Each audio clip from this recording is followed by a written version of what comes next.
Now we are going to look at the next dot point for this week. It's a pretty small one, so I thought I'd cram them together.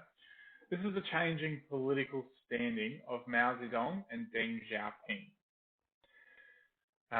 Remembering that Deng Xiaoping was the one who was purged and sent to the country and then came back because Mao half thought he was going to be good, half not. It's all up in the air for Deng. Similar to Xiao, but Deng's been a little bit more ostracized over the years. Deng Xiaoping's career during the Cultural Revolution was a roller coaster of purging and rehabilitation, dependent upon his relationship with Mao and perhaps more significantly with Mao's wife, Zhang. Having been active in the party since 1949 and working with Mao prior to the creation of the PRC, Deng had significant prestige and had worked his way through the CCP system.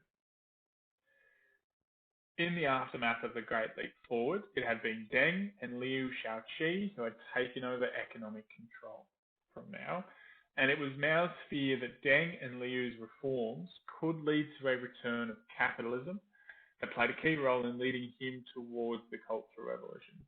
Okay, so Mao felt like he was being pushed aside by Liu and by Deng, and that led to a return of capitalism. Well, it was already happening, so Mao was justified in his belief, whether it would have gone back to full capitalism or a weird kind of hybrid communist capitalist. But yeah, so that's why he was kind of on the outer with Mao after the Cultural Revolution. While both Deng and Liu were purged in the early years of the Cultural Revolution, Deng was not treated as severely as Liu. Now remember, Liu was the one who was holed up in that palace, and then he's told that his daughter was sick and his wife, gave in and was captured, and he was captured and denied his diabetes treatment, which basically slowly killed him, and he was the one who died naked in a prison about 12 months later. That's what happened to Liu. So Deng was not treated as severely. And we're about to find out why. In 1969, Deng was sent to a tractor factory in the rural Jiangxi province as a regular worker. He was there for 4 years until the ailing Zhao Enlai had convinced Mao to let him return to politics in 1974. Mao also recognized the need to bring back the experienced senior officials he had sent away during the Cultural Revolution for the general stability and growth of the country. So this is several years after the Cultural Revolution was happening. It was still in the middle of it, but it all kind of settled down. The Red Guards had been dealt with, the PLA had taken over, and they were also kind of wheeling back their control. So Mao realized that those experienced navigators, those experienced politicians, were probably needed to reinforce the stability in China. So Deng came back, and his resurgence was prolific. And here's just a dot point list of all the positions he held in that basically 2-year period after coming back. So in February of 73, Deng returned to Beijing and was soon named vice premier. As Zhao's apprentice, because Zhao was premier still, Deng was to learn as much as he could, especially regarding foreign policy. April 74, Mao sent Deng rather than Zhao to head a Chinese delegation to the United Nations. In August of the same year, Deng was elected to the Central Committee, but not in a leadership role. October, announced as the first premier of the State Council, also became a member of the Politburo in December. And then January 1975, named vice chair of the Central Committee, a member of the Standing Committee of the Politburo, and vice premier.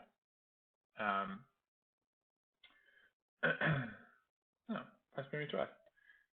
Doesn't really matter the progression of this. Just know that he moved up the ranks pretty quickly after coming back out of his exile. Not really exile, purging. Deng's rise to power annoyed Jiang Xing, who felt she deserved more recognition for her efforts. She resented Deng, and both her and Wang Hongwen, who was one of the Gang of Four, tried to persuade Mao of Deng's unsuitability for the job of vice premier, which they wanted to go to Zhang Chunxiao, an ally of the Gang of Four.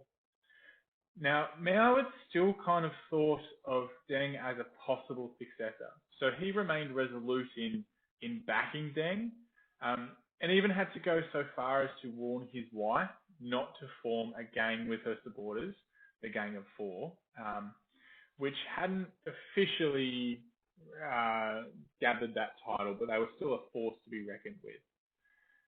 It's kind of a post-history kind of label people have given the Gang of Four, but that at the time they were still pretty much the Gang of Four, just weren't called that. And so Mao was like, just maybe don't overstep the mark here.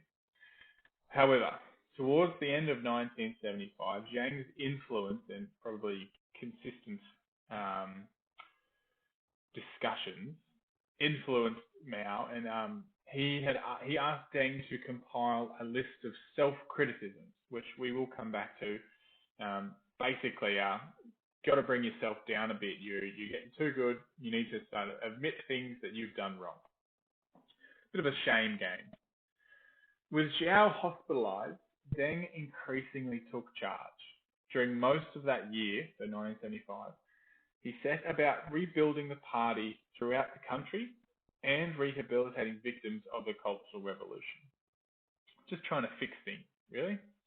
With Xiao's support, Deng began to work on the Four Modernization program, laying the groundwork for long-term progress in economics, science, technology, and culture. So Xiao had thought it up. Deng was basically working on it, trying to make it happen. And there's a bit of propaganda here you can see of that four modernizations and kind of giving the backing to those four main industries. He appeared to have the support of Chairman Mao, but this didn't deter Zhang from launching a thinly veiled attack against Deng, identifying empiricism as the companion of revisionism, using the gang's control of the press to publish denunciatory articles against Deng. Again, Mao intervened, and Zhang and Wang were forced to carry out their own self-criticism, or their own kind of, identify why you should be ashamed of yourself sort of stuff, which seems to be his go-to behavior management program. So I almost had to work at school, write all the things that, you've done poorly. Anyway, back to this. Towards the end of 1975, Mao's health was in decline, and he could barely stand unaided, required oxygen to breathe, mumbled, and was fed a diet of chicken broth through a nasal tube. Sensing that his time was almost up, Mao was more concerned than ever with ensuring his legacy and preventing sweeping changes after his death. Mao asked Deng to chair a discussion on the achievements of the Cultural Revolution, but he refused to be drawn on the verdict. Deng was important enough now not to feel like he had to do everything Mao said. So he kind of went along with what Mao was saying, but didn't really want to shoot himself in the foot enough to, say the Cultural Revolution was great. So he knew what was up, and whilst he was trying to appease Mao, wasn't going to go out too much on out on the limb for him. At the same time, hundreds of big character posters appeared around Tsinghua University, denouncing those who sought to negate the Cultural Revolution. An accusation that was directed at anyone who aggravated the Gang of Four, most notably Deng, who offered a partial self-criticism in December, and again in January 1976, which Mao considered insufficient. So again, this is where Deng's saying yes, I could say all these bad things that you want me to say, but I'm just going to kind of half cook it. So, I'm not going to go down on my sword too early. When Zhao passed, Zhao Enlai, on the 8th of January 1976, Mao appointed a neutral to the position of premier. So everyone thought it was, well, not everyone, but Deng was probably, I'm sure, feeling like it was going to go his way. Mao was probably tossing up, and whether to go that way or not. But after Zhao died, he went with a guy called Hua Guofeng rather than Deng, or his second vice premier, Zhang Shunshao, who was the one that the Gang of Four wanted. So Mao kind of surprised everyone here. Hua was also elevated to the role of vice chairman of the CCP, making him Mao's apparent successor. So remember, Mao's the chairman of the CCP, which is separate to, say, Premier of China, but still very, very, very important. So now Hua Guofeng was vice chairman of the party and also premier of the PRC. Deng was chosen to deliver a eulogy at Zhao's funeral, which we saw in the previous dot point. Was then removed from the position of vice premier.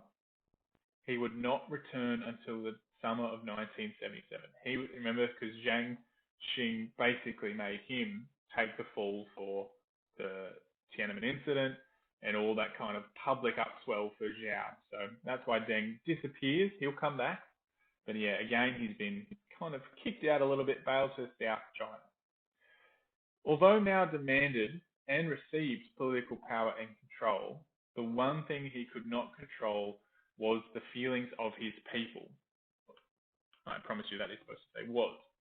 He regarded the Cultural Revolution as the major achievement of his career that would secure his legacy, this legacy that he was so set upon after his death. It's the only thing he wanted.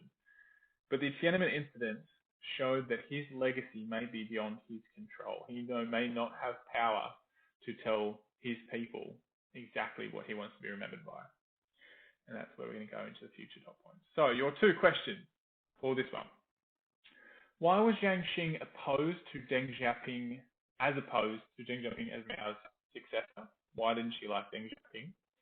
And who do you think was in control in Mao's final couple of years? Justify your position with evidence from the previous couple of dot points. Now, these are a couple of questions I've thrown together, so not maybe awesome. But still, it's going to get you to think about, well, why was Jiang so anti-Deng? I won't give you any hints there. You can think about it.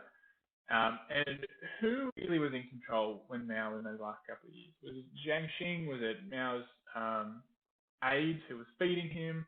Was it Deng? Was it Zhao? Trying to think of who do you really think is calling the shots here and controlling what's going on? And that's it. All right, that's this week's work. It's not heaps. Try and get it done. I'll give you some more early next week. Hopefully these videos work. Give me some feedback if you actually listened all the way to the end. And yeah, we'll go from there. All right, I hope you've enjoyed the first week of your holiday.